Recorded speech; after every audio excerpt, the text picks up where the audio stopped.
Bueno, entonces, bienvenidas a las que acaban de entrar.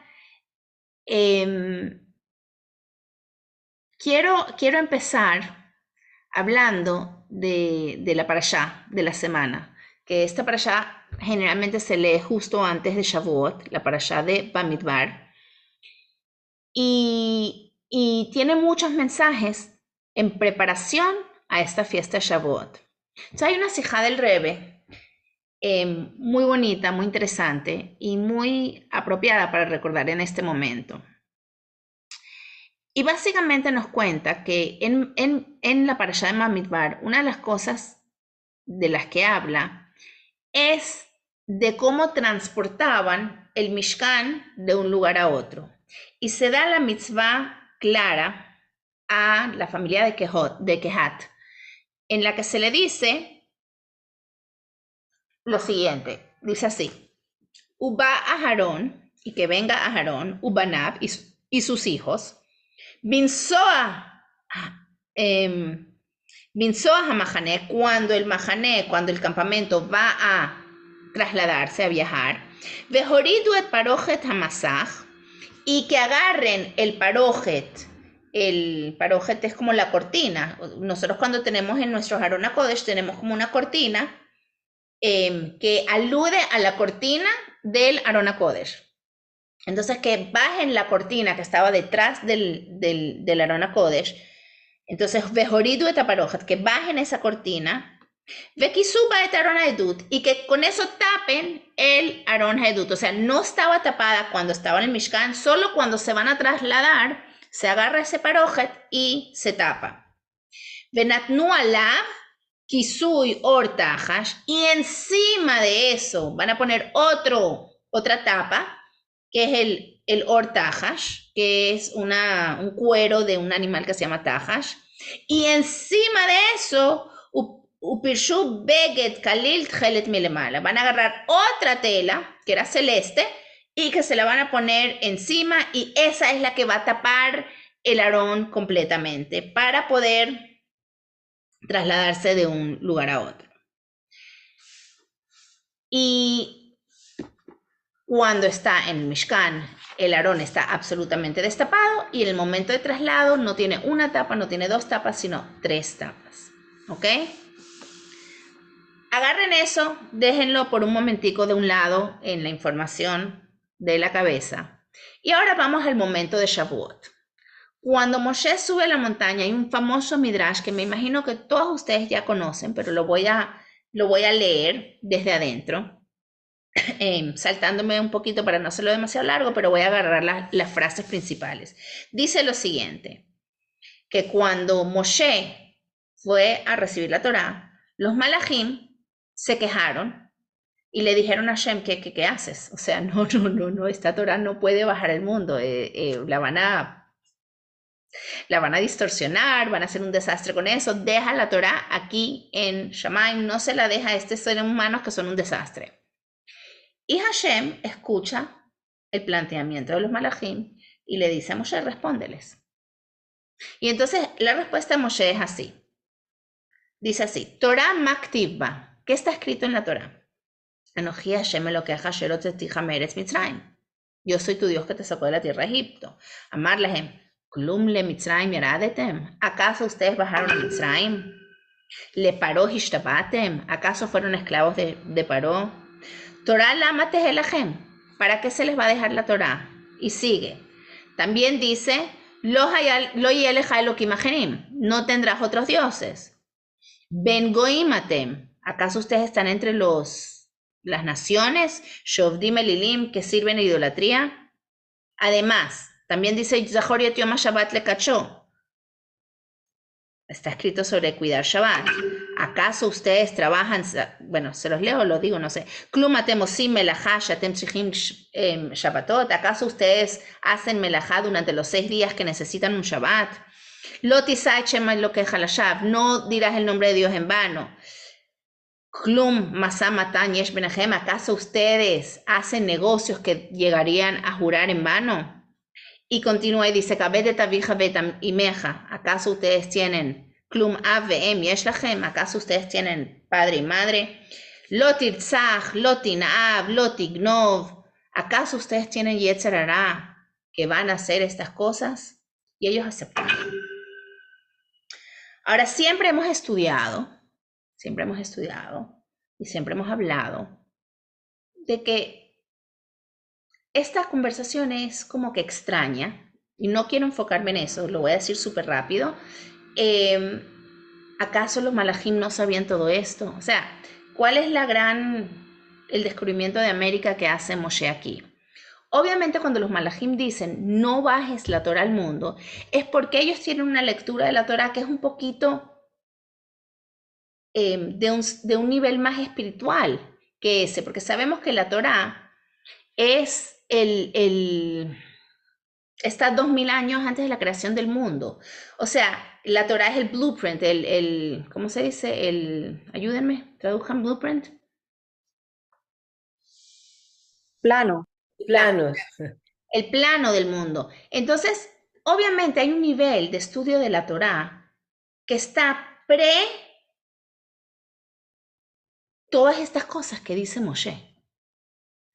Hay un nivel de entender todas estas mitzvot como conceptos espirituales pre-entrega de Torah. Vamos a hablar de eso un poquito más adelante, pero ahorita lo que quiero hacer por un momento es un análisis interesante que hace el Rebbe de este Midrash, que nosotras no lo hemos estudiado anteriormente. No sé si lo escucharon en otros shiurim, pero conmigo no lo hemos hecho. Y en esta sijá, el Rebbe agarra este Midrash y estas respuestas de Moshe y las divide en 3 categorías, ¿ok? Y dice, todas estas, ¿cómo se llaman? Todas estas afirmaciones, por decirlo de alguna manera, que hace Moshe de por qué la Torá sí debe bajar al mundo y sí debe entregarse a Israel y que los malajim lo aceptan, se pueden dividir en 3 categorías. Se puede dividir en la categoría de el guf de Am Israel. O sea, eso de respetar a tu padre y a tu madre simplemente porque son los que te dieron a luz, los que te concibieron, te criaron, etc.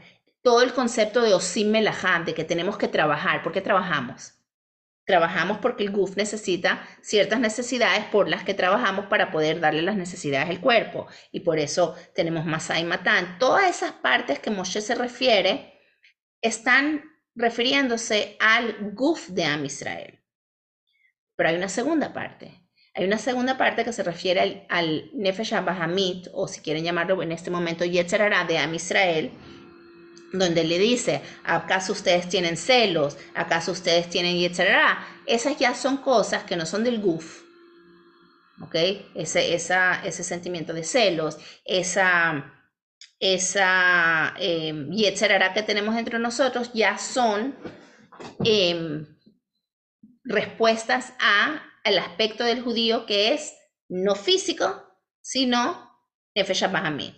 Y después hay un tercer aspecto de Am Israel, para lo que necesita la Torá, y que es el hecho que estamos en un mundo rodeados de goim, de personas que nos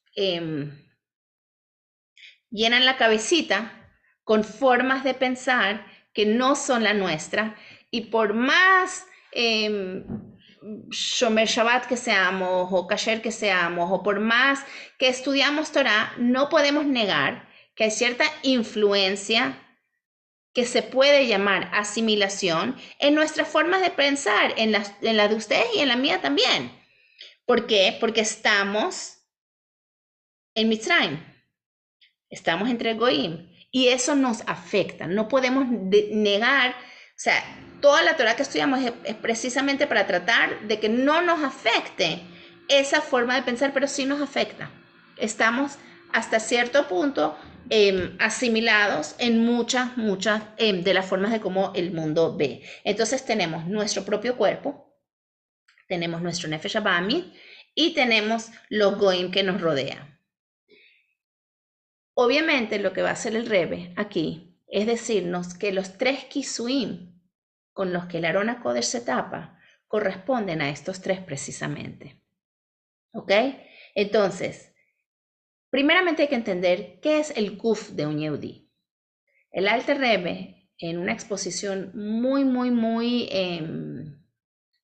revolucionaria, dice, y esto ya lo hemos hablado creo que en otros momentos, dice que esa brajá que decimos todas las mañanas cuando decimos Birkot HaShachar, Asher Bachar Banu, Mikol Ha'amim, ¿verdad? Y cada vez que un Yehudi sube a la Torá, es lo que dice, ¿verdad? Baruch atah Hashem Elokeinu melech haolam, Baruch atah Hashem, Asher Bachar Banu, Mikol Ha'amim, Natan lanu et Torato, Baruch atah Hashem Noten HaTorah. Esas palabras, Asher Bachar Banu, Mikol Ha'amim. El Alter Rebbe pregunta, ¿qué elige? Y explica, la palabra elección, Bejirá, por definición tienen que ser entre 2 cosas iguales. Si son 2 cosas diferentes, no hay una elección. Es decir, si yo te digo, mira, te ofrezco este sobre, un momento,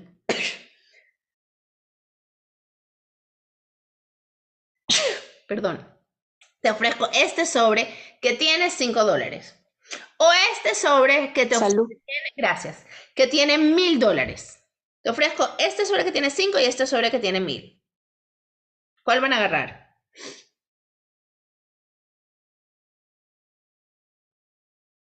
Todas van a agarrar el de El 1000. de 1000, Todas van a agarrar el de 1000. ¿Hay una elección ahí? No hay elección. no. No hay elección. No hay nada que elegir. Entonces el Alter Rebbe dice, si la gente cree que cuando Hashem está eligiendo a Am Israel, está eligiendo su Neshama, está equivocado. Porque la Neshama de Am Israel y la Neshama del resto de los Amim, no hay nada que elegir. Son 2 cosas completamente diferentes. Ahí no está la elección. El Alter Rebbe dice, cuando Hashem elige a Am Israel, el Bajarbano está en su guf. Elige el guf porque el guf es igual. El guf parece igual. Ahí sí, los sobres son iguales. Y Hashem dice, me quedo con este sobre. ¿Y qué pasa cuando Hashem elige este sobre? Que no es un sobre, es un guf. Pasa algo muy interesante. Hashem es Kadosh. Y al él agarrar ese guf, vuelve al guf Kadosh. Entonces el Alter Rebbe explica que el guf de Am Israel es Kadosh. ¿Ok? Entonces, si bien obviamente el hecho de que es un guf, a veces podemos concentrarnos en la kedusha del guf y a veces nos concentramos en el guf del guf. Como el famoso chiste de la gente que hace bar mitzvah, que puedes hacerlo más bar que mitzvah, lo puedes hacer más mitzvah que bar. Lo mismo pasa con el guf kadosh de Am Israel. Lo puedes hacer guf o lo puedes hacer kadosh. ¿Qué significa hacer el guf kadosh? Cualquier mitzvah o cualquier cosa que tú hagas con tu guf, que lo hagas en son de conectarte con Hashem, estás enfatizando la kedusha del guf. Por ejemplo, comer un buen postre en Shabbat. Si tu idea de comer ese postre es porque te provoca el postre, estás enfatizando el guf de la kedusha. Pero si comes el postre y te provoca, pero lo comes porque es Shabbat, y Hashem quiere que yo tenga una comida especial en Shabbat, con ese pequeño switch, no dejo de disfrutar mi torta, pero enfaticé la kedusha del guf. ¿Me están entendiendo? Viene el Rebbe, Sí. y dice, el parojet en el Mishkan también era un elemento kadosh y se tapa el Aarón primeramente con esa cobertura, valga la redundancia. Después tenemos el Nefesh HaBahamit. El Nefesh HaBahamit, todas sabemos, tiene una misión y su misión es retarnos, es ponernos esos obstáculos, no para que nos obstaculicen, sino para que nosotros nos sobrepongamos a ellos. Y entonces crezcamos y realmente nos conectemos a Hashem de una forma mucho más profunda, no porque Él nos eligió, sino porque nosotros lo estamos eligiendo. Y eso es el Parojet, y eso es el Beged Kalil Tchelet. ¿Qué es un Beged? Beged viene de la palabra Boged. Boged significa, Beged es ropa, pero Boged significa que se contrapone. Que se contrapone. De ahí viene la palabra Beged. Recuérdense que el primer Beged viene de Adán y Jabá, pero no me voy a meter en eso. Entonces, Boged significa que obstaculiza, que va, literalmente Boged significa que va en contra, que va en contra. Y ese es el segundo parojet, que es el Nefesh Abahamit, que Hashem nos da, que va en contra del Nefesh Elokit, pero para que nosotros nos sobrepongamos a él. Y el tercero es el Kisui Ortahash, que tapaba completamente y envolvía completamente al Arona Kodesh, así como estamos nosotros completamente envueltos entre el mundo. Ahora, ¿qué significa esto? ¿Por qué la Torah nos cuenta esto? Justamente pre-Shavuot. Porque todas estas cosas son los que están tapando el Aarón cuando se traslada de un lugar a otro. Cuando el Aarón está en su casa, se destapa. Cada uno de nosotros es un Aarón. Y tenemos esas tres tapas. Ahora, ¿en qué nos enfocamos? ¿Yo soy mis tapas o soy mi Aarón?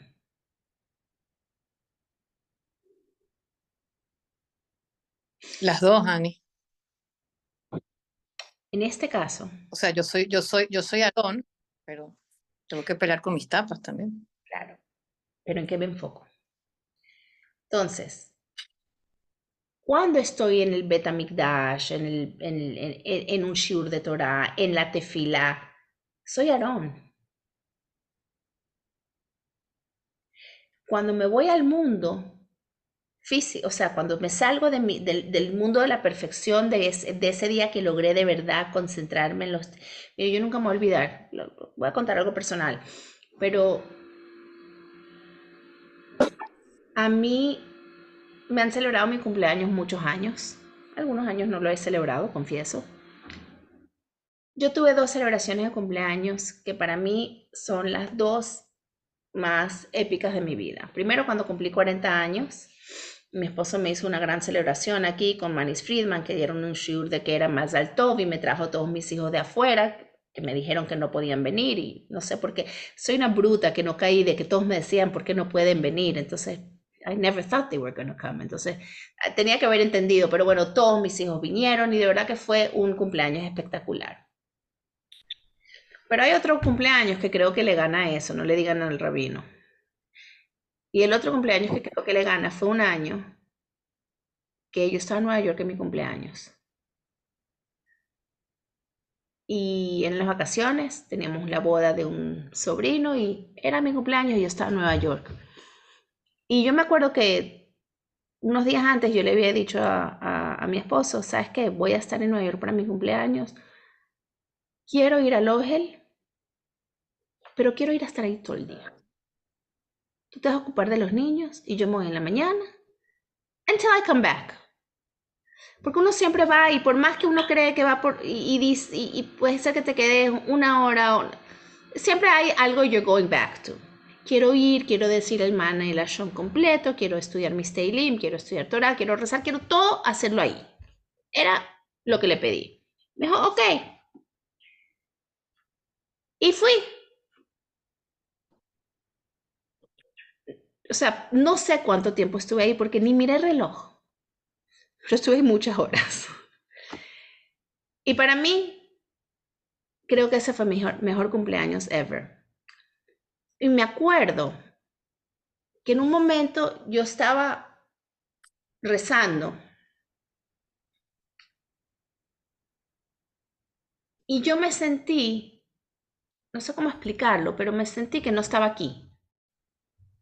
Y de verdad que tengo que decir, no me pasa mucho, es más, no me acuerdo que me haya pasado otra vez. Me sentí que yo estaba como que en otro lugar, o sea, que estaba como que más arriba. Y cuando volví, me acuerdo que le dije a mi esposo, le dije, wow, seguramente así es como se reza, así es como se debe rezar siempre, así es como los hasidim rezan, y yo no soy una gran hasida, entonces, menos mal it happened once in my life, por lo menos sé cómo debe ser el rezo. Y cuando uno lee Sijot y cuando uno estudia sobre el poder de la tefilá y la tefilá, ese es el tipo de tefilá a la que se está refiriendo. Quizás ustedes lo han vivido 1000 veces, yo una, que yo me acuerde. Pero es ese momento de Kedushá, que es el momento en que tu alma puede brillar. Pero tu alma no tiene que quedarse ahí. Tu alma tiene que salir al mundo, tiene que trasladarse y tiene que tener esas tres, ¿cómo se llaman? Etapas, que son no para tapar tu luz hacia el mundo, sino para protegerte a ti del mundo. ¿Me están entendiendo? Como las ventanas del Betamikdash, que su luz estaban construidas de esta manera para que la luz de adentro saliera hacia afuera y no de afuera hacia adentro. La idea del Aron HaKodesh es que la luz del Aron HaKodesh salga al mundo. Y el Aron HaKodesh no es eso que está escondido en algún lugar debajo de la tierra en Israel. El Aron HaKodesh somos tú y yo, y cada una de nosotras. El Aron HaKodesh que tiene que dar luz al mundo es precisamente el,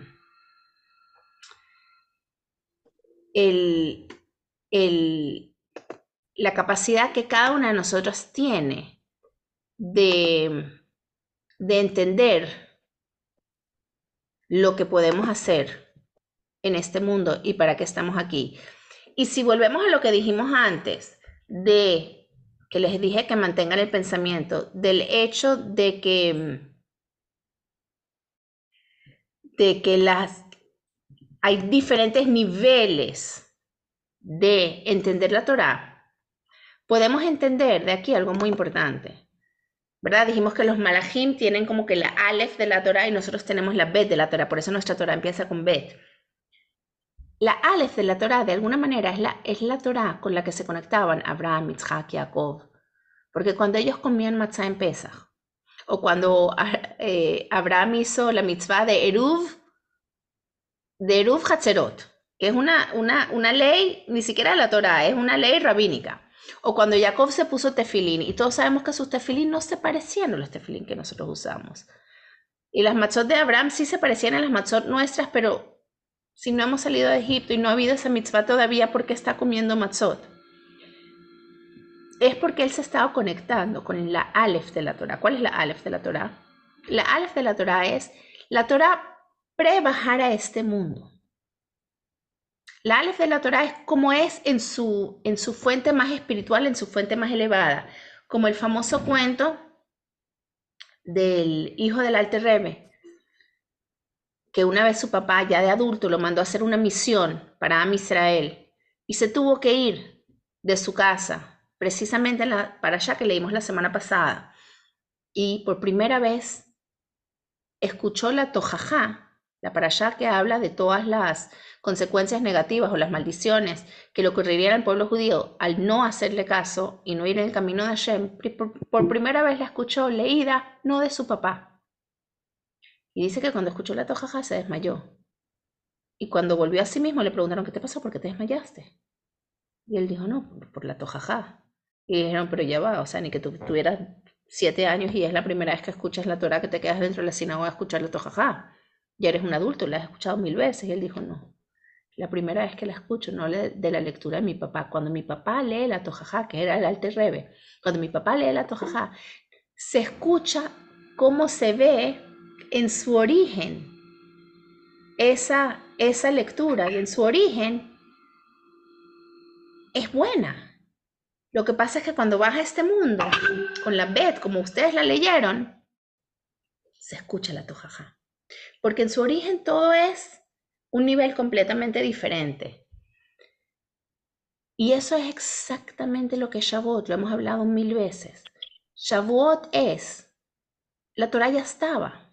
Ya Abraham, Yitzhak y Jacob estudiaban Torah, en Mitzrayim había Yeshiva, pero todo eso estaba en un nivel de Aleph, en un nivel espiritual.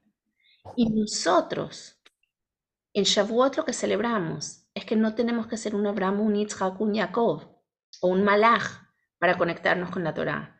Podemos ser, como dice Moshe, le dice a los Malachim, Hashem creó el mundo porque quiere seres humanos. Es verdad, ustedes dicen que somos Basar Badam, pero esa Torah que ustedes tienen en el nivel de Aleph puede bajar al nivel de Bet y tiene que bajar porque son las herramientas que tenemos para volver a subir este Gashmiut a Ruchniut otra vez. Sin esa Torah, si ustedes se quedan con ella, no es que los malajim no se podían quedar con ella a nivel de Aleph, pero entonces el propósito, la creación del mundo y la herramienta que Hashem nos está dando no estaría a nuestra disposición. Entonces cuando celebramos Shavuot es entender que esta Torah que Hashem nos da es realmente un regalo de encontrar quién somos, de encontrar quién somos e iluminar al mundo. ¿Y quién somos? No es casual que Shavuot es la fiesta de 3 personajes importantes, que son Moshe Rabbeinu, que son el Baal Shem Tov, David Amelech y el Baal Shem Tov, en ese orden cronológico. ¿Por qué de Moshe? Bueno, Moshe Kibel Torah Misinam Saral Yoshua. Pero más allá de Moshe Kibel Torah Misinam Saral Yoshua, ya desde su nacimiento Moshe tiene una relación muy fuerte con Shavuot. Y es una de las razones por las que comemos leche y comidas lácteas en Shavuot. ¿Alguien sabe cuál es la relación de Moshe con Shavuot desde su nacimiento? Incluso antes de Matan Torah. Porque no tomó leche de la egipcia, pero la leche de su mamá, pues, no tomaba leche egipcia. ¿Y qué tiene eso que ver con Shavuot? Bueno, que la pureza, que el origen de lo que nos alimenta tiene que tener un origen puro, ¿no? O sea, bueno, algo así. Excelente. No era Jalab Israel. Era excelente, pero quiero explicarte por qué específicamente con Shavuot, ¿ok? Está escrito que Moshe nació ¿cuándo? Sí se sabe Adar. que Moshe. ¿Qué día de Adar? 7. 7 de Adar, muy bien. Y sabemos que nació con 6 meses y que su mamá lo pudo esconder en su casa por un tiempo, ¿verdad? ¿Cuánto tiempo lo pudo esconder la mamá en su casa? 3 meses. 3, ¿no? 3 meses. A los 3 meses ya venían los egipcios a buscarla porque le tenían fichada su casamiento y su embarazo. Y venían a buscar al niño ¿para qué? Para lanzarlo al Nilo. Entonces, exactamente un día menos de 3 meses después de que nació Moshe, Yochebed lo puso en la cesta y Miriam lo estaba cuidando. ¿Qué día es? Vamos a contar. Si no, Moshe nació en Adar, Nisan, Iyar, Sivan. 3 meses después, Moshe está en la cesta, sale Batiá, ve al niño, no come de la leche de las nodrizas, como dices tú, y sale Miriam y le dice, ¿quieres que se la lleve a una nodriza judía? ¿Qué día es esto? Vav Sivan, el día de la entrega de la Torá.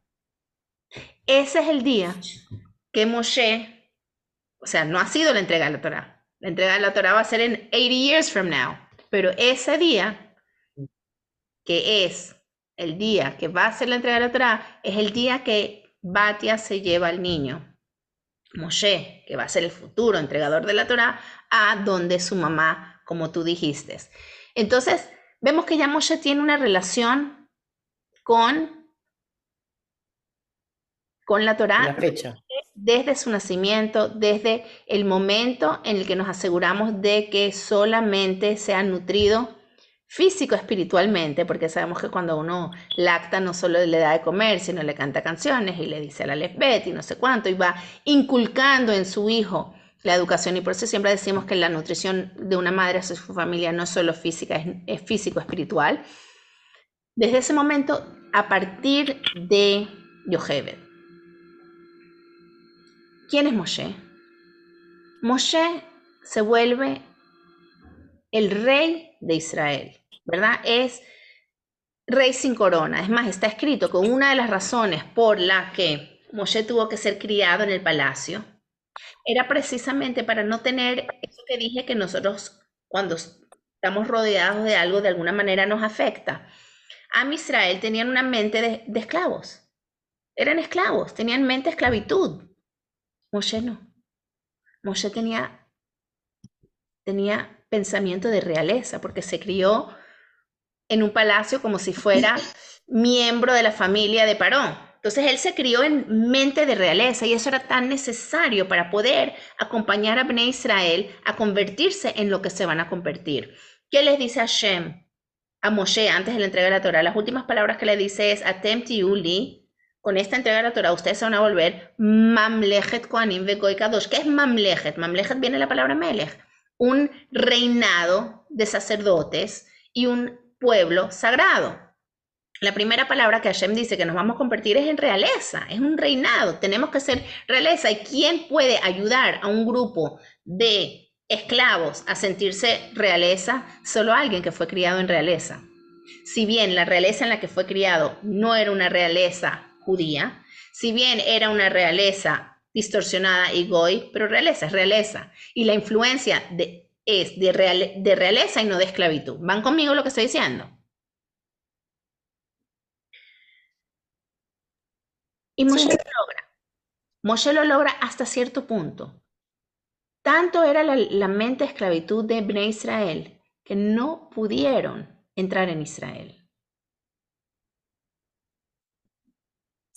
No pudieron entrar en Israel porque no pudieron terminar. Eran Mamlechet Kohanim, pero todavía había cierta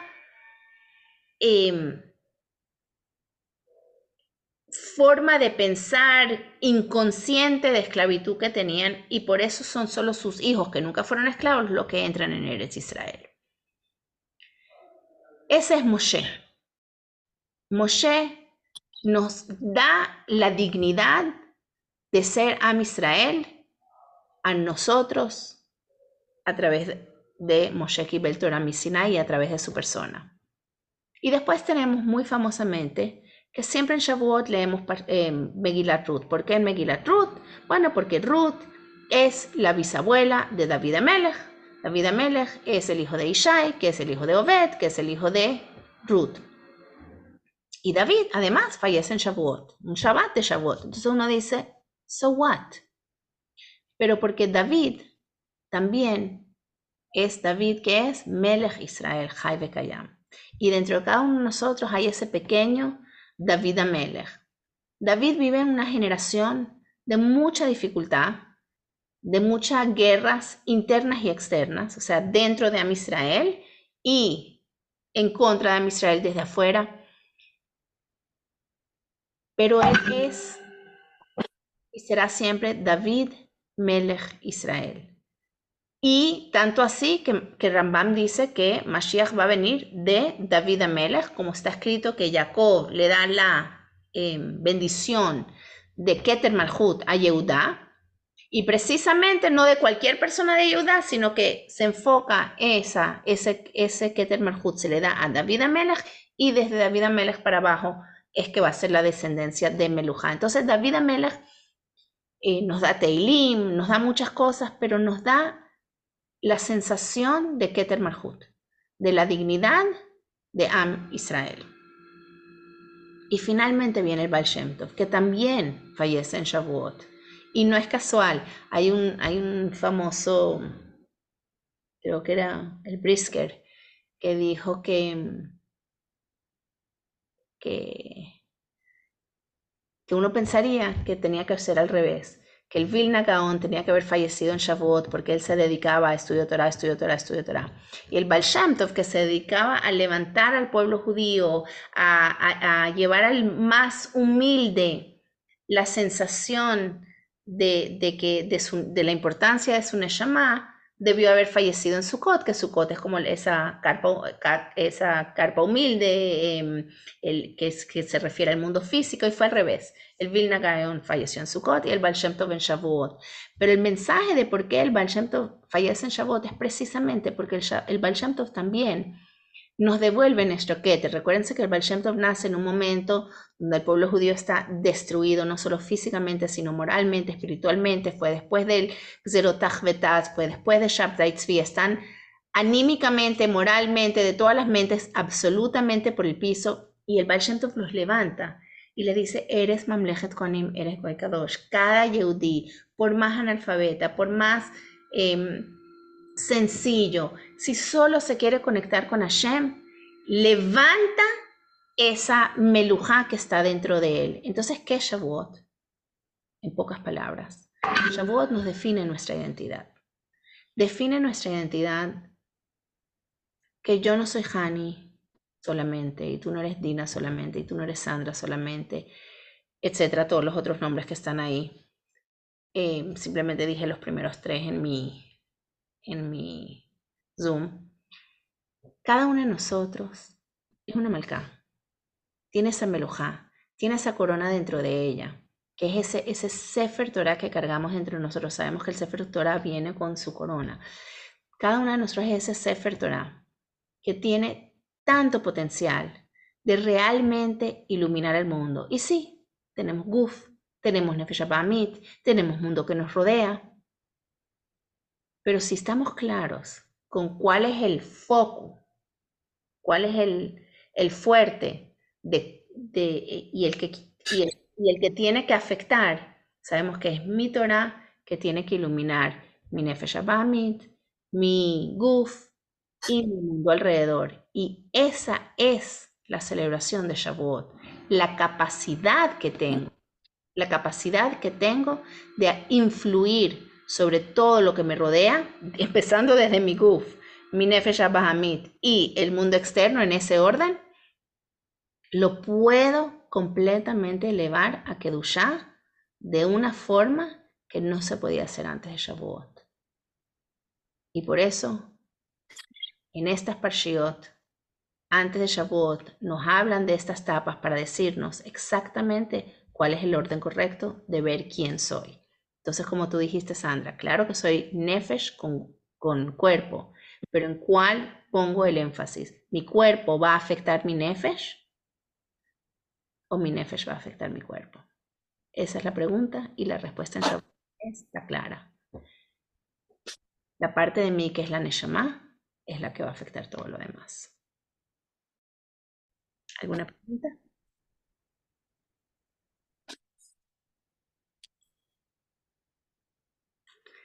Nunca. Hani, Yo sabía, iba a decir, si Esther está, siempre hay cuando tú comentaste, alguna pregunta. bueno, tengo millones, Hani, pero bueno, en todo caso, la magia inmediata es, por ejemplo, eso que tú sentiste cuando estabas en el Ogel. Es posible, por ejemplo, que tengamos como algún tipo no sé, de meditación guiada o algo antes de una tefilá para de verdad sentir, bueno, parte de eso, para conectarnos mejor con la tefilá. ¿Hay algo así? La verdad, Esther, el minhag de los hasidim que rezan como deben rezar, es precisamente, o sea, hay que entender que la tefilá es una meditación.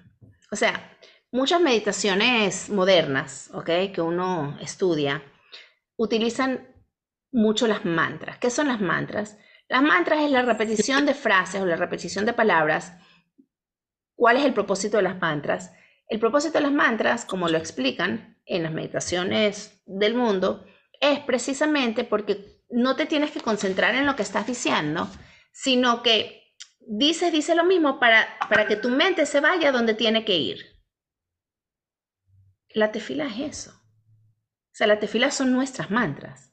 La tefila es nuestras palabras que decimos, y la mayoría de nosotros, incluso puede decir una gran parte de la tefilá absolutamente de memoria, especialmente cuando llegamos a la Shema, a la Midá, la podemos decir absolutamente de memoria. ¿Por qué? De tanta repetición que nos permite despojarnos. Pero ¿cómo me aseguro que mi mente se vaya donde tiene que ir? Porque a veces uno reza y piensa en el pescado que tengo que hacer después, en que tengo que buscar a mi niño después, en el mercado que tengo que hacer después. Y entonces tú estás pensando, bueno, no sé ustedes, pero a mí me pasa. Ojalá fuera a veces, mi amor. A mí me pasa Por no decir siempre. que la cabeza se te va a donde no tiene que ir. Entonces, ¿de qué me está sirviendo? Que me lo sé de memoria y que mi cabeza se puede ir a otras partes y me está yendo a otras partes que no son. Y entonces por eso los Hasidim dicen que antes de sentarse, una de las razones, mucha gente no entiende por qué las sinagogas de Chabad, en Shabbat, o durante la semana, siempre rezan más tarde que la sinagoga. Y Generalmente, hacen nigunim en museo. generalmente una sinagoga normal, tú vas a Shabbat a rezar Shacharit a las 7 de la mañana. Y Shabbat a las 10. Explícamelo.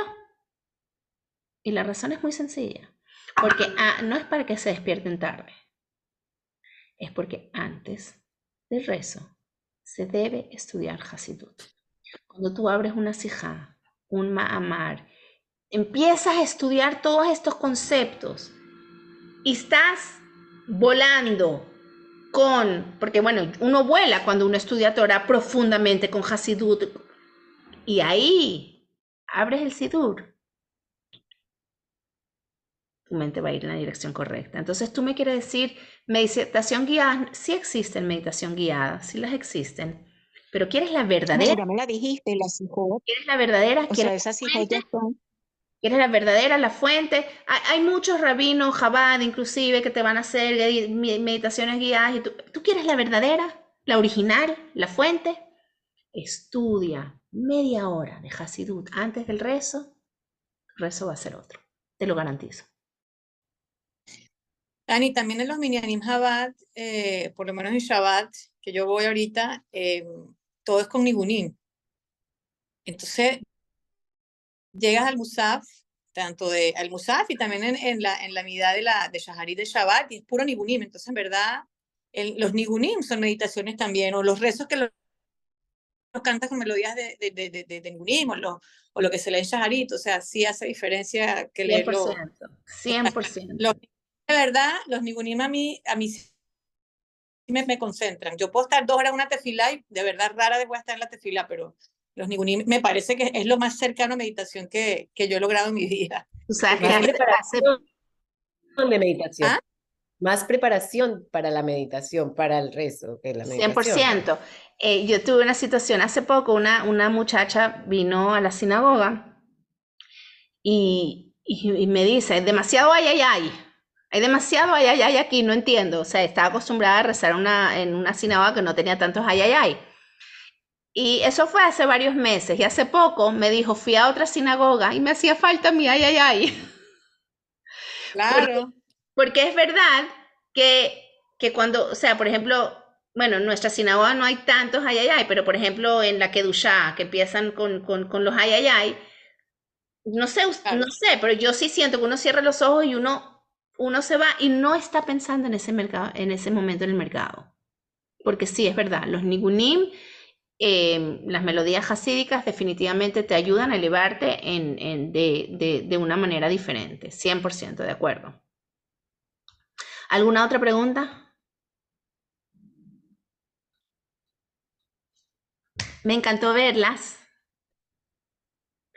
Gracias, Nos vemos Hanny. Dios mediante el martes que viene. El lunes en la noche no vamos a hacer el encuentro porque creo que voy a hacer Dios mediante el Rosh Hodesh.